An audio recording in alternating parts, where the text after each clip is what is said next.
The number one issue is that the quality provider market network is absolutely essential to the success of the scheme. That is the part of the market that is at risk. That is a real worry for people with complex support needs, little in the way of support networks. Like no one's actually checking the first aid or the CPR or the police check. And so we've got people that are vulnerable that are being looked after by people that aren't being looked over. To me, it seems like the Wild West still. How has someone thought that that would be a good government policy? We undoubtedly know that there is some really shoddy, unsafe practice. Participants are being exploited. We unfortunately had to report abuse to the Commission about a provider that was unregistered. Only 6% of the market being registered, so only 6% who are doing the work that I'm talking about. So because they were unregistered as a company, there was no teeth. How can that be the case in a scheme that's approaching $50 billion? It's mind-blowing. Welcome to the Steadway NDIS Podcast. My name is Chris Hall, your host, and today I've got Michael Perusco with me, and Michael is the CEO of the National Disability Services, which is the peak body, of course, in Australia. For those of you that may not know, the NDS spans everything from advocacy, influence, sector intelligence, and professional development. They have their annual conference, of course, every year, and there's various other arms of the organization, including educational content and its expansion into the e-learning area. So today we're going to talk about the state of the sector broadly. The NDS recently released their State of the Sector report. So Michael, without further ado, welcome to the podcast. It's a pleasure to have you on. Thanks very much, Chris. Appreciate the opportunity to be on. Yeah. So look, I mean, we want to know what's inside the bowels of the organization, and we want to know what's going on. I'm sure you guys are doing a lot of research. I know the conference was recent. Yep. Now that that's done and dusted, let me go straight to the heart of the matter. In your role as CEO, what types of things are keeping you awake at night when you think about the NDIS as a sector? I think the number one issue is that the quality provider market network, whatever you like to call it, is absolutely essential to the success of the scheme. And that is the part of the market that is at risk. And we can no longer take for granted that part of the market will continue to be part of the market. And that is a real worry for people with complex support needs and little in the way of support networks, people in regional and rural communities, and also people who need specialised support. So that is a big issue, and it's a big issue because the financial sustainability of that group of providers is at risk. And in this role, you do a lot of media, and then radio interviews. I think the common question is how can that be the case in a scheme that's approaching $50 billion, and the many stories about fraud. And the answer is when you have a one-size-fits-all approach to pricing, then it really distorts the market, along with a lack of registration and regulation on a large part of the market. And if you have a one size fits all, you have the one price, and you are getting the same price to support someone with peg feeding as you do taking someone shopping. That is a problem, because if you're doing that complex work, and that's most of our members who focus on that work, then it means that they're experiencing losses. They're making losses for doing that complex work, and those who are focusing on the low complexity work are making money.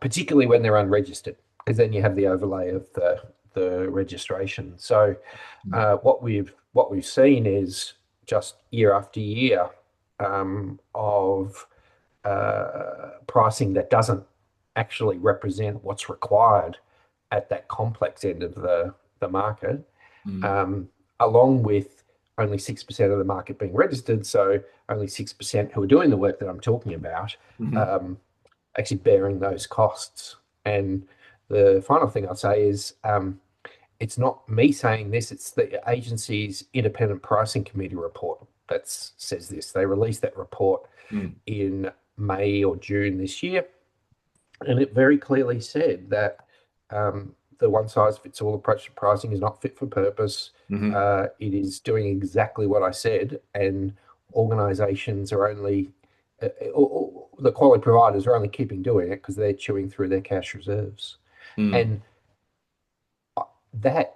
we cannot overstate Mm. how devastating it will be for the scheme Mm. if you lose those providers. They're the ones you Right. need more of.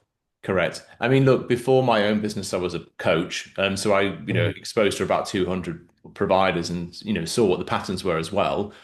When mm, you think about a profit and loss, it's only mm, ever revenue minus costs, right? So I mm, would say that the price increases that have happened over the last many years, they just cover basically your Shads Award increases.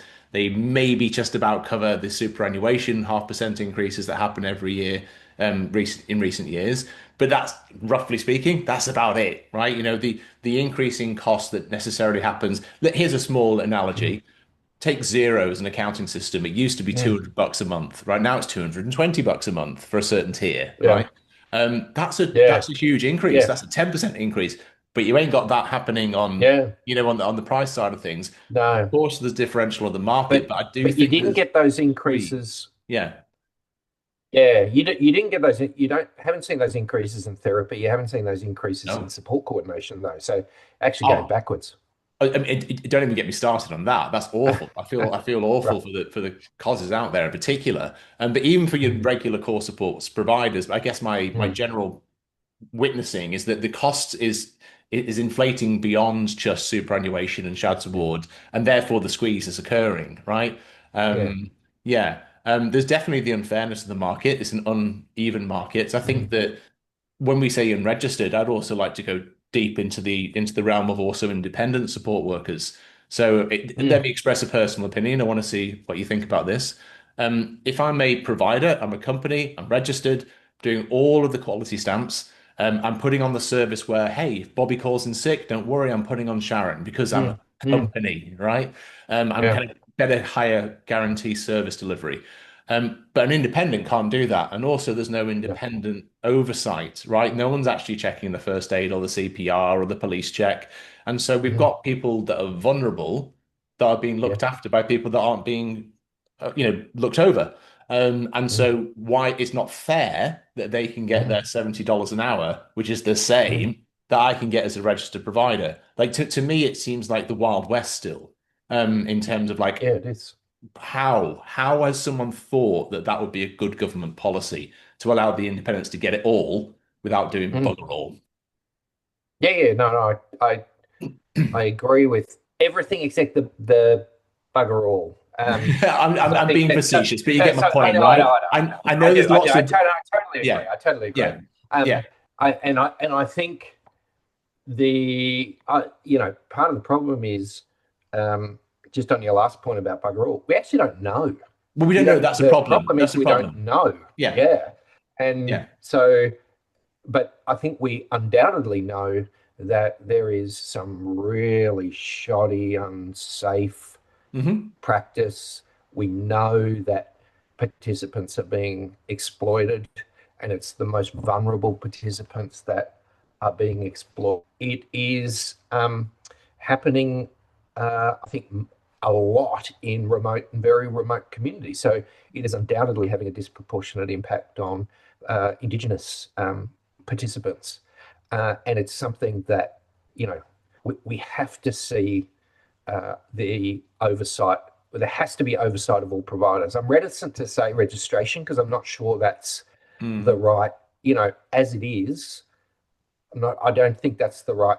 vehicle. I Can think, we unpack that a bit? Because I am intrigued. Because like if you go on LinkedIn, for example, and you say yep, you make a post about this, you will get a lot of people pushing back saying there are lots of great independent support workers, and there are. But again, it's yep, that. But what that does is it expresses an emotion, but it doesn't think yeah, at the level of systems, right? So at the level of yep, systems-based thinking for a national policy, seems mm, madness to me that a vulnerable portion of society does not have oversight for the people that are supporting yeah, them. That just doesn't make yeah, sense to me, right? yeah, So let me just take an example and then we'll use it to case study it. If you mm, think about, say, making a complaint or a reportable incident or something like that, mm, right? Um, I have experienced it at a previous place that I ran where we unfortunately had to report abuse to the commission about a provider that was unregistered. So because they mm, were unregistered as a company, there was no mm, teeth. There's no mm, actual teeth of the agency because mm, they can't cut off the purse strings, so to speak. They can't cut off the registration that stops the flow of money. They can, unless yeah, they've done an actual provable crime, they can just carry yeah, on operating. yeah. No, it is. How do you? It's mind blowing. Mm, Uh, in what world is this a thing? Um, mm, is a fair enough question to ask. And I've been in this job uh, for 12 months now, and my head was spinning as I was learning some of this detail. I just couldn't believe it. mm, Um, there is no government program on earth that operates in this way. mhm. And the point I was making about registration is it's quite a blunt instrument at the moment. And I guess what I was saying, what we say is um, there needs there needs to be a appreciation of the group of providers that are doing the really complex work Yes. and the high risk work. Hmm. And that actually you want to do that differently to lower risk work. However, you Mm, need proper oversight of every provider, and you need a worker screening program. That's the other thing. Like hmm. anyone can do it at the moment. I mean, I actually don't know what your experience is, Chris, but I trained as an accountant. We can go and set up a SIL um, ourselves, and you know, I'm not the one who should be running a SIL. Mm, Um, that's bizarre, and it means I can employ people without I can employ anyone in it. mm. Um, it's ludicrous. I think what I'm encouraged by is uh, Minister Butler and Minister McAllister actually get this in a way that we haven't seen from previous ministers. Okay. And I think particularly Minister Butler, because I met with him quite early on, and his frame of reference is health, it's aged care, um, mental health previously. So he kind he knows other systems, Hmm. and he knows that you know oversight is a good thing. Like it doesn't make any sense not to have oversight. Hmm. And Minister McAllister is of the same view. I Mm. think the challenge that we see at the moment is getting something done about it urgently, Yes. um, because that we're not seeing that urgency in the way that we would like to be seeing it. Mm. And we really need to convert the signals that we're hearing from government to a decision of government, which is, we're going to do one, independent pricing. So, it's done in a sophisticated way. It incentivizes quality and addresses the distortions that we're seeing at the moment. But there's going to be oversight of all providers. And this is the timeline. And realistically, it is going to take time. There's no doubt. Like it's that there is a lot of work involved in Mm. getting the sophistication in the pricing that we need, without seeing a whole lot of distortion of the market, further distortion of the market. Mm. Um, and on the regulation, uh, it's just it's we're talking about big volumes, so like it's gonna it requires a lot of resources. to do it, um, and do it right. And just because of the volume, it's going to take some time. So we appreciate it's going to take some time. Do the high risk things first. So, make sure you can't open a SIL. You have to be registered for SIL. And I think support coordination is another one because that's the source of a lot of really Mm. dodgy stuff. Um, and a plan for the rest. But we Mm. need a decision, and we really need a decision early next year.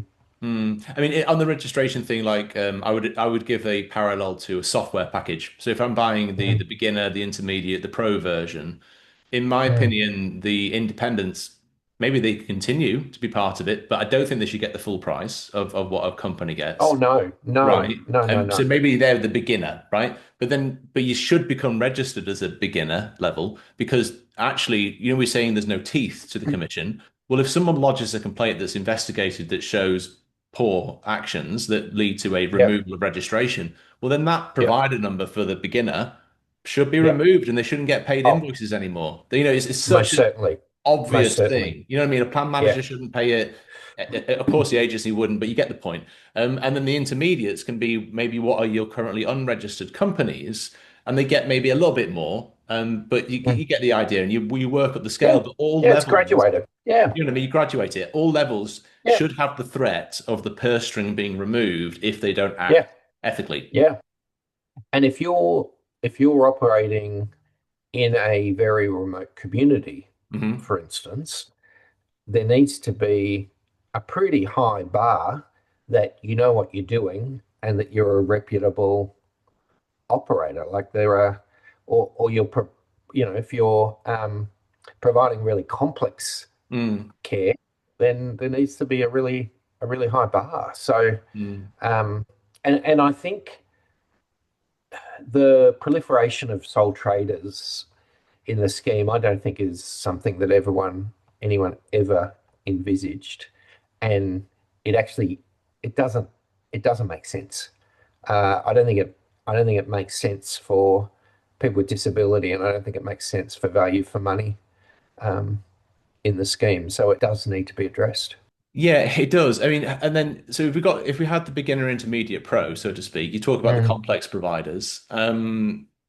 What about HIDPA? So you've got the high intensity support product Yep. descriptors, and my understanding is that you can charge in certain situations for module one and things like that. You can charge a bit more per hour. In your opinion, is that not going far Mm. enough to represent to reflect the complexity of that work? So I'd say two things. I think Yeah. um, the base price isn't right. Okay. Um, and we are seeing less and less and less participants having that high intensity Yeah. in their packages.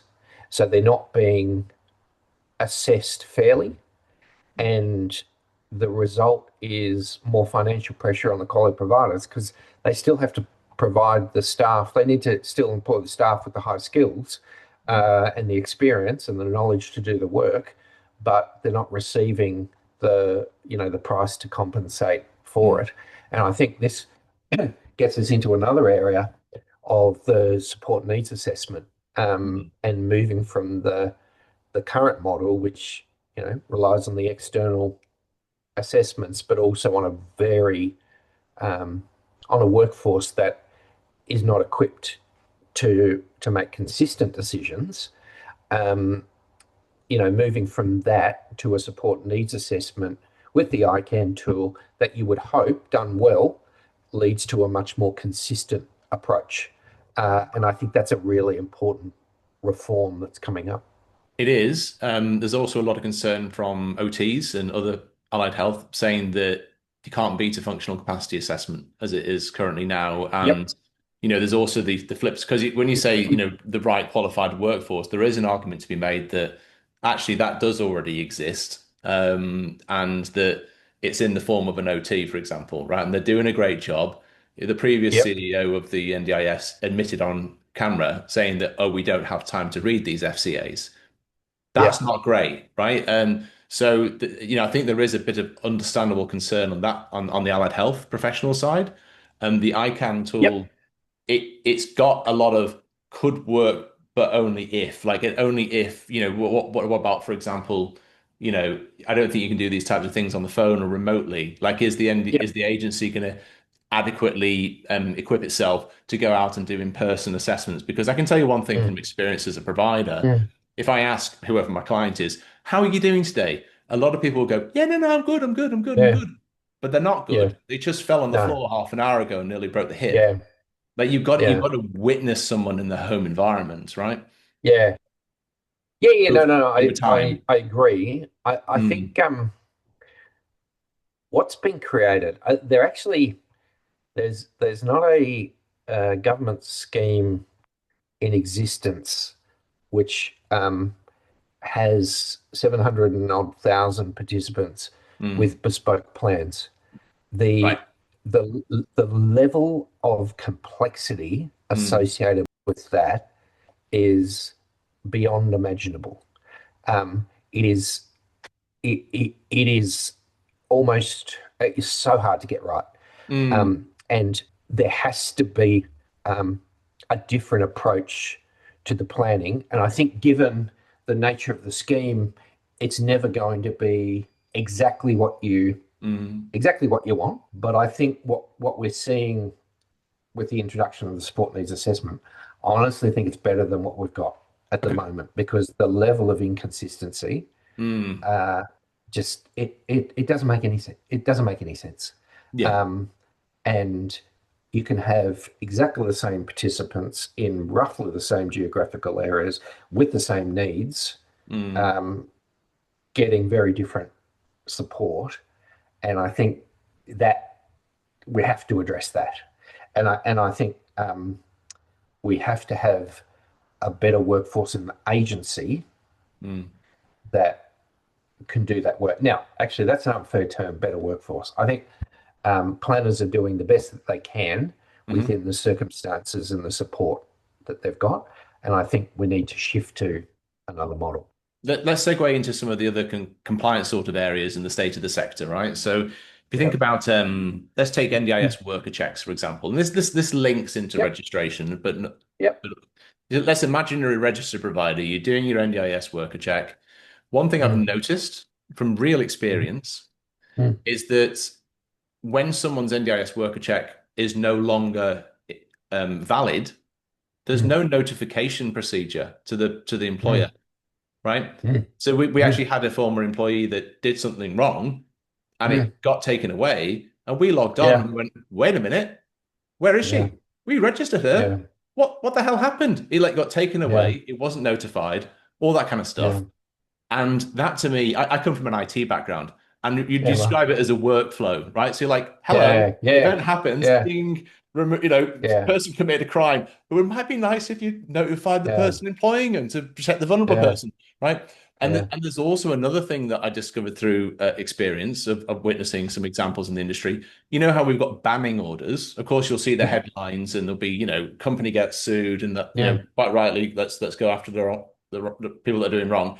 But there's also banning orders for individuals, right? So, Yeah. someone Yeah. at a managerial worker level, doesn't matter, they could Yep. have a banning order put in place. And what we also found out is that if someone has a banning order, that doesn't actually speak to the NDIS worker check system. Yeah. There's no link. So, Yeah. so excuse me saying like provocative language, but how the hell is an employer Yeah. meant to like have oversight and say I've got people that are safe working with the people that are vulnerable? Yeah. Because like there's so many missing links from a workflow point of view, and it just seems so obvious. Some of the Mm. fixes, not all the fixes have to cost $200 million. That some of them could just be, oh, that's a Yeah. good idea. Let's put it in place and do it next week. You know? But don't you think that? But I don't. I look. I totally. We're in furious agreement about where we need to be, Yeah. but I don't. I don't think it's a quick fix though, because I think I think one of the issues is Mm, the you've got the scheme that is, as I said mm, before, so complex. yeah. You you have a regulator that is, um, like it's in its early stages, Hmm. and it doesn't have the right it doesn't have the right IT systems, Mm, and and the agency certainly doesn't have the right IT systems. Mm. So there actually is. It seems to me there's like a 3-year program of work that with a lot of investment that needs to happen to do what you're saying needs to be, along with all the other things that need to be done. Maybe, but I'll give an analogy to Excel. A database or a database is just a column of data. And if someone's Yeah, NDIS worker check goes, to no, then it should yeah, be, when that goes to no, notify employer, which is registered here. That stuff can be done in a matter of weeks. And let me give an analogy. uh, Uh, so you know how artificial intelligence is coming out and all that stuff, right? So one thing that I did is I downloaded all of the recent policy documents, right? So you got the list A, yep, list B, the yep, what's in and what's out lists, framework yep, guidelines, and there was 800 pages of government policy across about 10 or mm, 12 PDFs, right? And they're all current mm, and up to date. And in one afternoon, I went to ChatGPT, uploaded all of those mm. documents there, wrote this master prompt, which was massive, saved it, and published. Will the NDIS pay for it as a AI chatbot that keeps your information private and all that kind of stuff?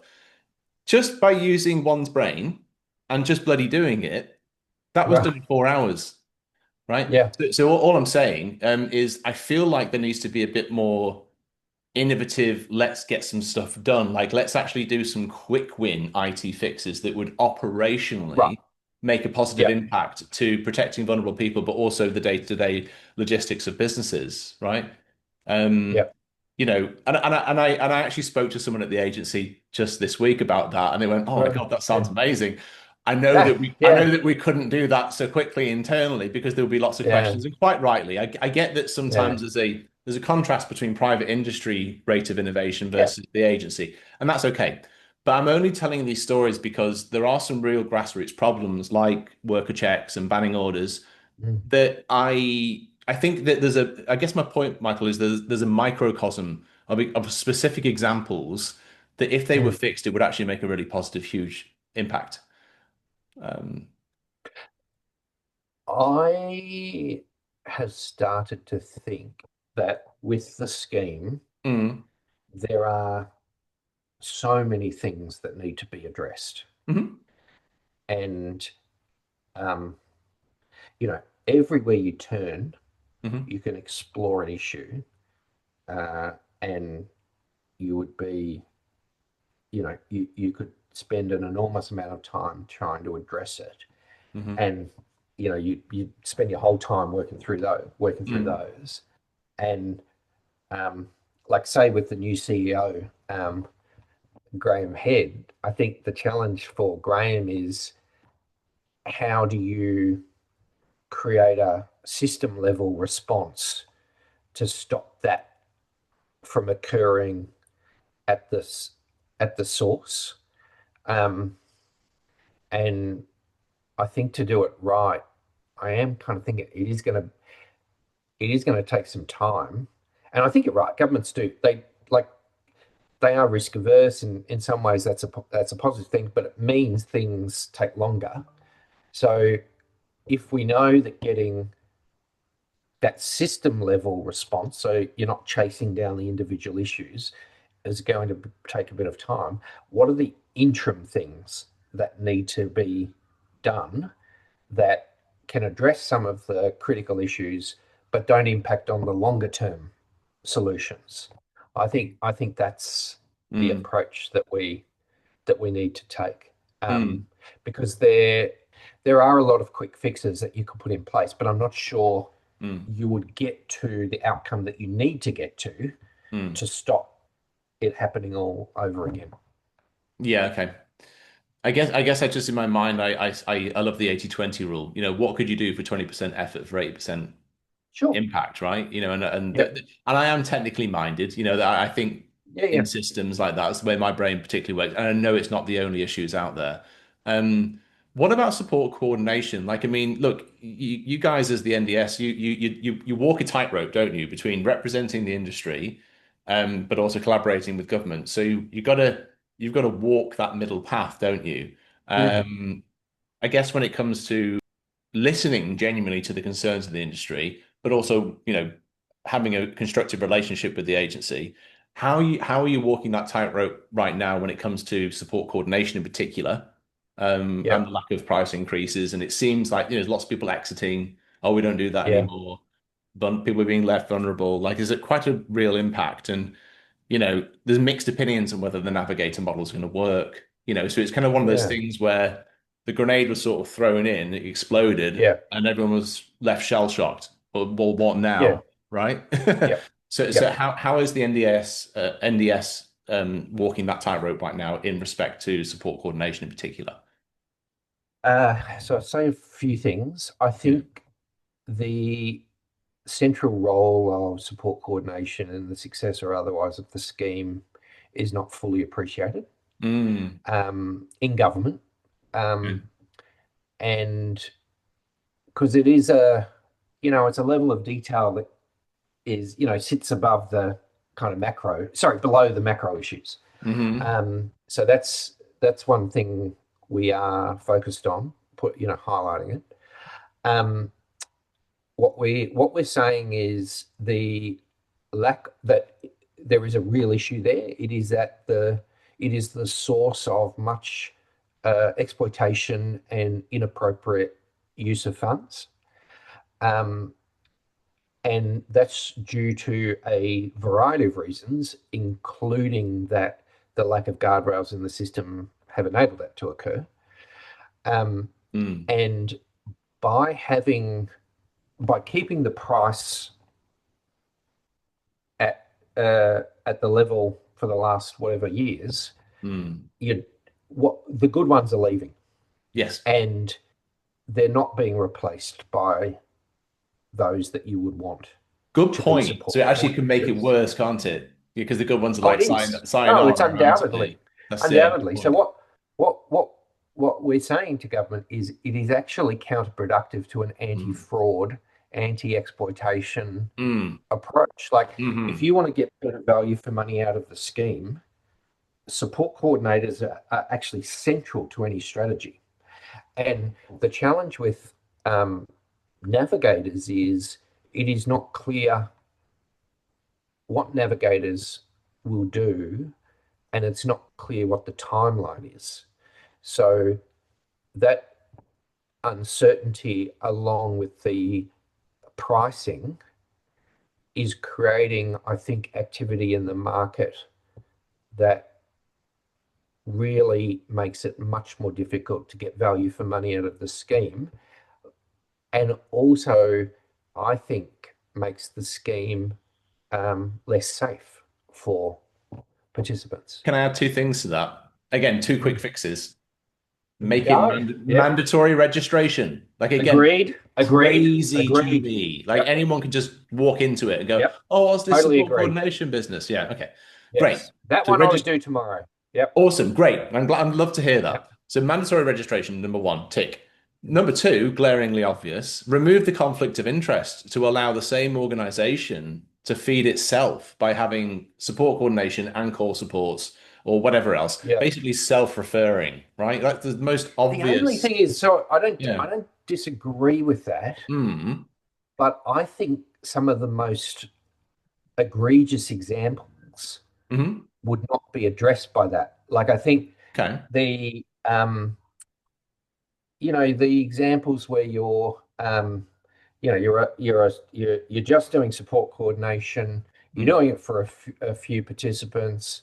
I'm here in Melbourne. I'm getting my brother in Perth to provide support to someone in Melbourne, and you know, I think uh, I'm fine with the conflict of interest point you make, Mm. but that that will do a bit, but Mm. I actually don't think that will address the most egregious Mm. things that are happening in the support coordination space. It needs to be a mixture of responses, Okay. and um, registration is a critical. It is a critical Mm. part of that. It Yeah, is, and of course, if you're going to ask someone, it's like going for promotion. Hey, congratulations, Chris! You got the promotion, but you got to take the same salary. Like, if you're going to yeah, ask people to register and level up, then it's of course it's only fair to Yeah, give them a price increase as well, right? So it would yeah, be nice if those things can go hand in hand. And when it comes to certainty, it's interesting, isn't it? Because it's an insurance scheme. It's funded by the government, but the private market is fulfilling it, right? So the best way that a private market can thrive is through certainty. So it does seem like we're, as an industry, kicking ourselves in the foot by just not providing certainty yeah, overall. yeah, yeah. No, no, no. I totally agree. I think the other thing that hurts the sector is the decisions by the agency at really short notice Mm, and really consequential decisions. mm. So I think the introduction of the interval payments this year was an example. Yes. Like it was basically a week's notice. The pricing adjustments to therapy, put aside um, the impact of that, the merit of that decision. I think just the fact that it was done at such short notice Mm, um, was, like organizations had to really re rebuild their operating models as a mm. result of that decision. And actually, the same goes for the interval payments. Like the plan managers who you actually want in the system are spending millions of dollars converting, their systems to cope with the interval payments. Um, Yeah. Yeah. Yeah. so so Mm, that needs to stop. But just I mentioned the therapy price decision, so I just want to also say that um, the decision around travel is not consistent with best practice. So what mhm. we're seeing right across the country is just you know therapy moving back to centre-based models Yeah. and just less and less options available, particularly in regional and rural Mm, areas, mm. or in the case of Tasmania, all of Tasmania outside of the cities. Mm, mm. Again, let's segue into a thing like we all need to come together as an industry, right? We can help each other by um, being collegiate, right? So I think that Hmm. membership is a key part of that when it comes to Hmm. NDS, for example. So the membership fees that the structure that you guys have is it can range Yep, anywhere from $190 to yep, 13,500. It depends yep, on your revenue, right? yep. So I suppose for the small players, for the mediums, they might go, oh God, that costs a lot, right? It could be Mm. a disincentive sometimes to grow, so to speak, or not to grow, but you get the point. It's like, oh God, that's going to be Yeah. costly.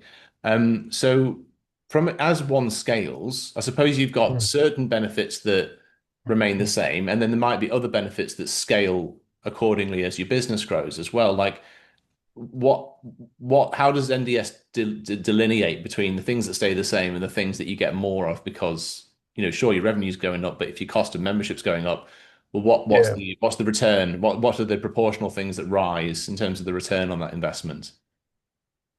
Yeah. And we spoke about this prior to the podcast, and Mm, I think there is some work for us to do to look at the fee structure, but I think the the structure as it is, I think it enables the smaller providers along with the larger ones to essentially get the same sort of um, support okay. and structured at a level that's affordable. Mm, Um, and I think the overall benefit of membership, it is such a dynamic environment. It is so fluid. You need you need the information to navigate the changing landscape. You absolutely need that. I mhm. think what you get for your um, larger fee. So if you're a member, you get 30% off the training, Okay. which means, if you've got more employees, then, Mm, it pays for a bigger chunk of your membership. And actually, at the high level, it probably pays for most of it. Or you get 30% off your event costs. So, yep. larger organizations will send a few more people, you get 30% off those. So, Mm, I think I think the membership is pricing. I think it works. Can it be improved? I think we're thinking about that. Mm, Um, but I one of the things that we are thinking about at the moment is how do we deliver the best value for this sector that we want to thrive? mm, Um, and so that is about advocacy. It's about navigating the environment, but it's that practical support that organizations need mm. around financial sustainability, the training and development, the AI offer, legal advice, etc. So that's where our thinking is at the moment. Yeah, and on the training, it's interesting because is that 30% off, is that only for in-person training, or does it also extend to e-learning and the learning management system Both, side? both. Both. Yeah. Do you see that? Thank you for mentioning that because that Mm. helps it click in my brain, right? You go, Ah, aha. right. Do you know what I mean? Because I can see that then, because then you're going to go, right, well, Yeah, that does make a big difference because, yeah, in before coaching, did a bit of e-learning stuff. I used to sell projects to yeah. registered training organizations and Ah, right. universities and, did the Yeah. e-learning thing. Um, Mm. so I know what the world looks like for that. And I feel like there's also at the industry level a big opportunity Mm. to have a national e-learning strategy. And so Yeah, what I mean by that is things like yeah, I know that eTrain for example, they've got I believe the passport concept. So the idea is that if you're a support worker, a manager, it doesn't matter what, if you go mm. around, you migrate between different companies in the same Yeah, industry, you should be able to take your recognition and prior learning of all of the courses that you've done mm. to any employer very easily, right? Mm. So I think that's an example of a national Yeah. strategy, you know. And I think as the peak body, you know, we need to lead. We need to lead in that way, Mm, because I think um, you where there is some sort of passport or mobility of training, it needs to be from a trusted, from a trusted source, and I think that's what we can deliver. It is because I know that of course, your uniqueness as an organization, as a peak body, is that the key thing of e-learning is subject matter expertise. You need a Yeah, SME, right? You need the SME yeah, to tell the person what to make the course look pretty in. yes, yeah, yeah. So That's right. Yeah, yeah, it's core. So I think there's a yeah, huge opportunity there. Also, for think IT stuff, like think about training registers and all the stuff you need to pass mm. audit. Imagine if you could Yeah, put the non-digital stuff in a nice little training register online and go, here you yeah, go, auditor. There's my whole training yeah. register, you know? Yeah, that's right. Yeah. Yeah, And yeah, I think it's up to us, not up to us. It is our role to really be thinking about how we make that part of running a disability organization easier. correct. Like Yes. just make some of that hygiene much more straightforward. Mm, Um, because whatever happens with pricing, even if we get independent pricing, and there's a more sophisticated approach, there's never going to be rivers of gold, and there shouldn't be. It's going to be tight. So we mm. just need to make sure that we are being proactive in terms of supporting our members to be as efficient as they can, so that there's more funds to be spent on the front line.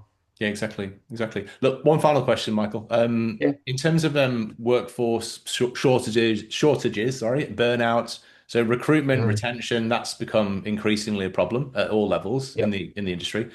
Beyond individual providers doing a better effort, a better job, or whatever, what do you feel like is needed to stabilize the disability workforce? Mm. I think that it is difficult to look at the disability component of the care workforce in isolation. So at the moment, you do get paid more to be an aged care support worker. You get paid more to be a sole trader in the NDIS. Yeah. There is no baseline qualification in the disability sector. Um, so so there are just general workforce issues because Yep. of what's happening in our population.